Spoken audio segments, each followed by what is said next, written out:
السلام عليكم ورحمة الله وبركاته. حبايبي عاملين ايه؟ يا رب تكونوا في احسن حال. تعالوا النهارده ان شاء الله نعمل التركيبة الجاهزة. التركيبة الجاهزة من عند بتاع الصابونة، هتحطيها على بعضيها، مش هتعملي اي حاجة من عندك، واللي هتجيبيه هو اللي هتحطيه، برضو مش هتحطي حاجة من عندك. وهتبقى التركيبة اللي هي بتاعة الصابون اللي بتشتريه من بره، بتاع الشركات، مش اللي بتشتريه من عند بتاع الصابون بتاع الشركات. شفتي طوله عامل ازاي؟ هو نص كيلو يعمل 8 لتر. انا بعمله على اقل من كده عشان ما ياخدش في ازاز كتيره، وكمان عشان خاطر انا بستخدمه بكمل بيه للوصفات اللي انا بعملها. عشان نبدا نسمي الله. بسم الله الرحمن الرحيم. اللهم صل وسلم وبارك على سيدنا محمد وعلى اله وصحبه اجمعين.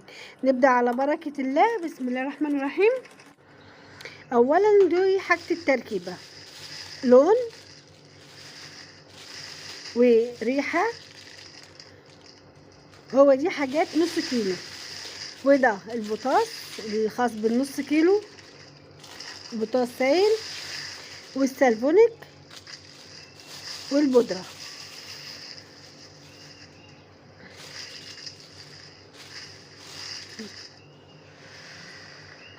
هنجيب المية وهنحط فيها الحاجة بشويش، واحدة واحدة. اولا البودرة راحت فين؟ اهي. اولا البودرة دي اللي هي تيروز دي، بتدي قوام تقيل للصابون، وكمان بتدي رغوة وتنظيف للصابون. لازم تحطيها الاول، وانت بتحطي حبه حبه وتقلبيها بالشكل ده. لو حطيتيها على بعضيها واستنيتي ولو ثانيه هتكلكع منك وهتتعبك جامد. فانت زي ما انا بعملها كده اهوت هتعملي حبه حبه مع التقليب المستمر لغايه لما تدوبيها هي الاول في ميه. النص كيلو قلتلك بيعمل 8 لتر من الصابون، صابون الشركات اللي هو زي ساتش وزي فيري وزي الحاجات دي كلها. صابون ممتاز 100%، يعني تشتغلي وانت مغمضة، بتاع شركات. هنقلب كويس كده. دوبنا البودرة كويس، وبعد كده بقى هنحط باقي المكونات. هنحط البوتاص.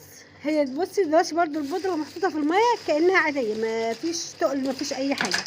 لما هنحط البوتاص هتشوفي ايه اللي هيحصل. ده البوتاص السائل هيديهولك هو برضو. قولي له عايزه حاجات مثلا نص كيلو وربع كيلو وكيلو براحتك اللي انت عايزاه. قولي له عايزه الصابون السائل الخام، التركيبه الخام. كده مع التقليب هيبدا يتقل شويه حبه بحبه، ولما تحطي السلفونيك هيتقل تاني اكتر كان بكتير. يعني قلتلك النص كيلو يعمل 8 لتر. بدا يتقل شويه اهو، انا بوريهولك بس شويه كده بدا يتقل حبه، وهكمل لك اوريكي باقي الشغل عامل ازاي.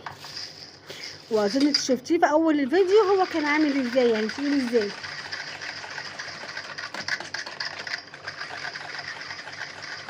ما لازم طبعا التقليب، انت عارفه الصابون يعني تقليب.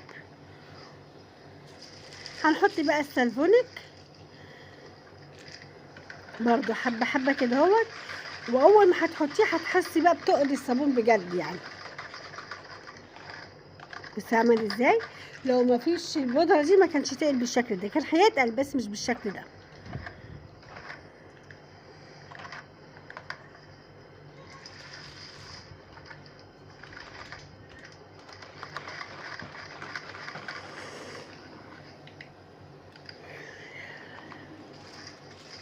هنحط الباقي بقى، هنقلب الخليط كويس وهنزوده ميه حبه حبه. انا مش هعمل 8 لتر، انا عشان ما اخدش ازاز كتيره او ما ياخدش مكان كبير يعني، فانا هخليه تقيل عشان برضو بستخدمها في الوصفات، بدل ما نشتري من بتاع الصابون لتر صابون عشان اعمل بيه مش عارفه ايه ولا لتر. لا، انا عندي الماده الخام بتاعتي وانا عاملاها وعارفاها معموله ازاي. هنحط عليها ميه كل ما شويه هنحط. ده كده لتر ميه كمان هنحطه وهنقلب باستمرار. عايز بقى يتقلب كويس عشان يتمزج كله مع بعضه.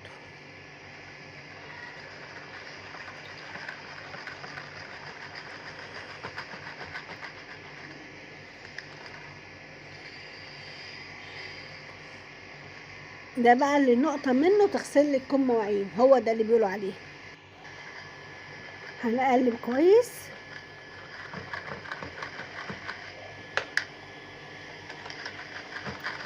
والخليط ده شفتي هو لونه عامل كده ازاي، لكن هو مع الوقت او لما تسيبيه كده اليومين 3 هتلاقيه بقى شفاف خالص. انا هسيبه لفترة ساعتين 3 وهرجع له تاني اوريلكم لونه بعد ما هدى شوية يعني. وكل ما بيقعد لونه بيشف اكتر، وبيبقى لونه يعني كأنه زي المية كده.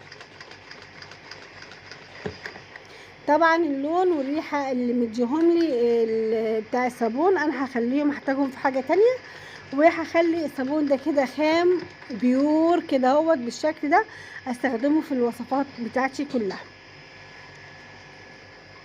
ده تجيبيه وهتعمليه وهتشتغلي بيه للصابون، لا فيه لا زلمطه ولا تحطي ملح ليمون ولا تحطي بيكربونات ولا تحطي اي حاجه. هو لوحده كده هو تحفه في غسيل المواعين، الصابون بتاع الشركات بجد.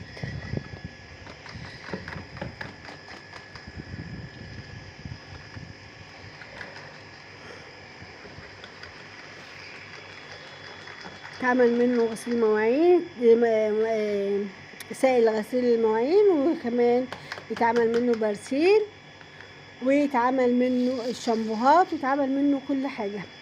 بس طبعا لازم تخلي بالك من فترة صلاحية البطاس. كده بصي بعد ما سبته 3 ساعات بالظبط، بس لونه بدأ يغير ازاي كده. ده انا كده هعبيه بقى كده في ازايز، هحطله كمان حبة او تقل كمان يعني، تقل كمان حبة. فانا هحط له حبة مية واقلبه كويس، وبعدين هحطه في ازايز واركنه بقى عشان استخدمه في الوصفات. متنسينيش بقى في اللايك وفي الشير واشتركي في القناة وفعلي زر الجرس عشان يوصلك مني كل جديد.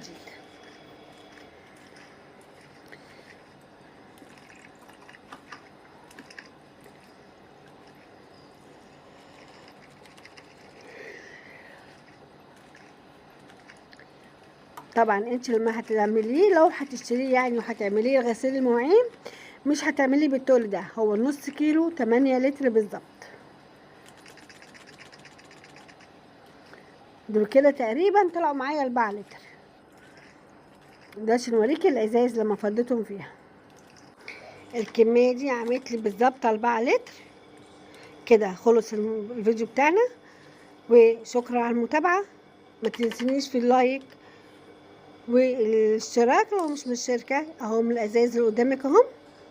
كده شكرا على المتابعه، والسلام عليكم ورحمه الله وبركاته، في امان الله.